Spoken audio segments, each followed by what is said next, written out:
Hi, I'm Dave Rumpel, owner of Rumpel's Tax, Accounting, and Consulting Services. Through my years of doing accounting and new business consulting, I've had many meetings with new business owners. I've noticed in these meetings that I keep getting the same questions on a regular basis. So what I've decided to do is do a session on some of the most frequently asked questions by new business owners. Certainly I won't cover them all because I'm still adding to the list actually, but I'm going to try and hit on some of the very most popular that I keep hearing over and over again. Probably the most frequent question I get from a new business owner is, what is deductible?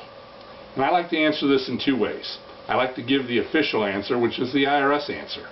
That answer is anything that is ordinary and necessary in the operation of your business. I like to simplify this a little bit though. I ask people to think of it this way. When you're going out to spend money in your business pursuit, ask yourself this one simple question.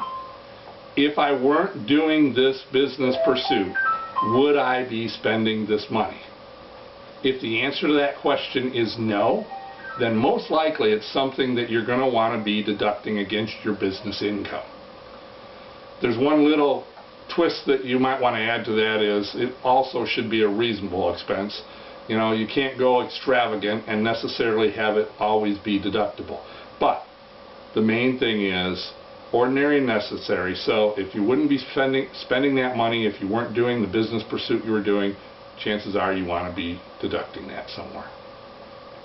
The next question is, what do I do about my auto expenses?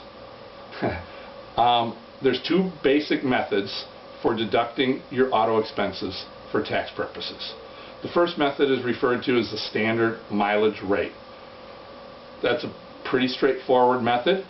It involves keeping track of your business miles, and then you take those business miles for the given year, apply the IRS prescribed mileage rate, and that is your deduction for your auto usage. It's pretty quick, easy, not a whole bunch of record keeping because the main thing you need to keep track of is the miles that you drive for business. The other method is referred to as the actual expense method. You still need to keep track of your business expenses, and then, or your business mileage I should say. You take your business miles as a percentage of your total miles, and then you take that percentage of all your expenses of operating the vehicle. So gas, oil changes, repairs, insurance, etc., etc. It's, as you can probably guess, a little more intense record keeping wise because you need to keep receipts for all those expenses that you're taking a percentage of. Under both methods, I impress very strongly on people. The most important thing to do is keep a log of your business miles. Some people think it's a hassle. Some people think, you know, it's a lot of work and so on. But what I always tell people is think of that log as your receipt for the deduction of your business mileage.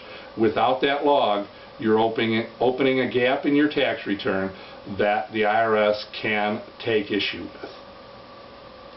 The third question that I hear very, very frequently is, do I need a special identification number, an operating registration number?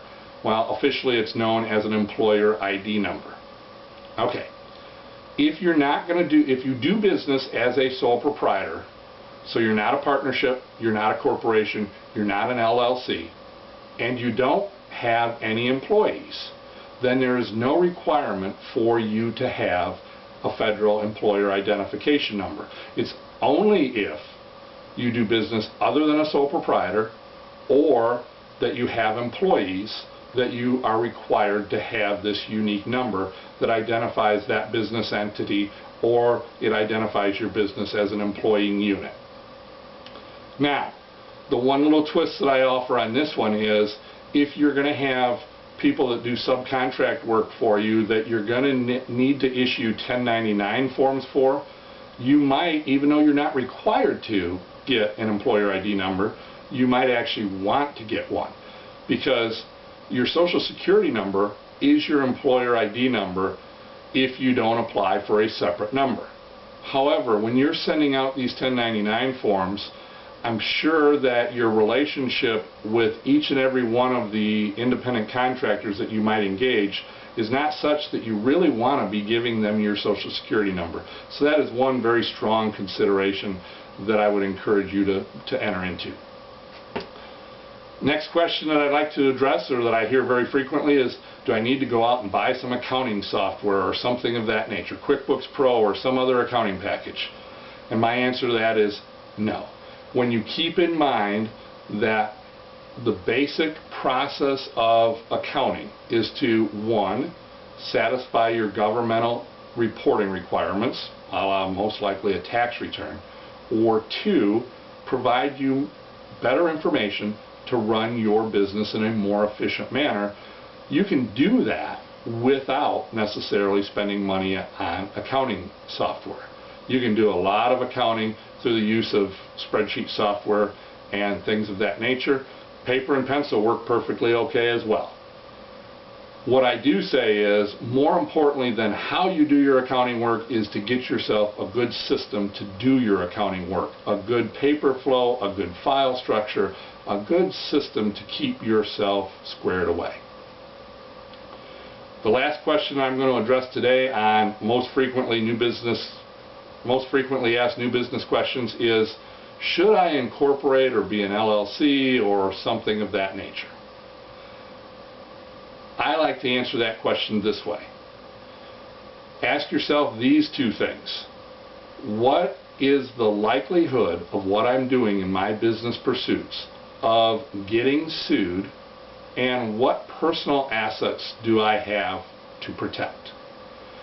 If you're not doing something that is likely to get you involved in a lawsuit, or quite frankly you don't have a trust fund, a lot of investments, the house, the cars, then the idea of incorporating becomes much less significant. The purpose of incorporation or becoming an LLC is pretty much, there are some tax issues involved, but for the most part it's of legal protection process. So that's what I think you have to consider first and foremost when addressing that question.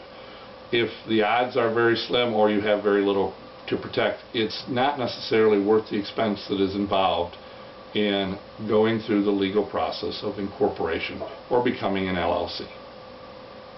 So those are, for the time being, some of the most popular questions that I hear from new business owners.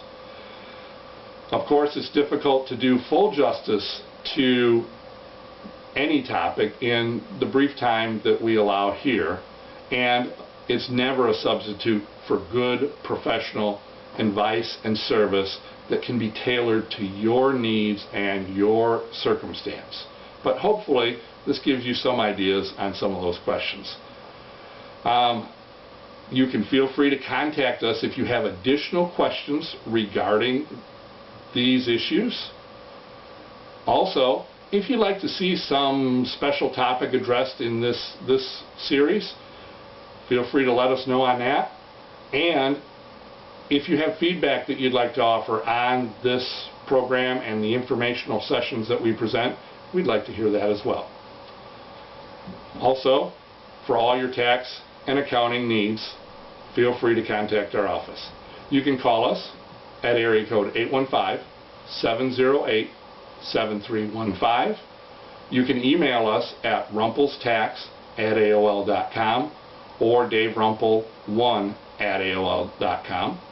Also, we would welcome you to check out our website, which is www.rumpelstax.com. Thanks for taking the time to view this video. We hope you found some useful information in it. Feel free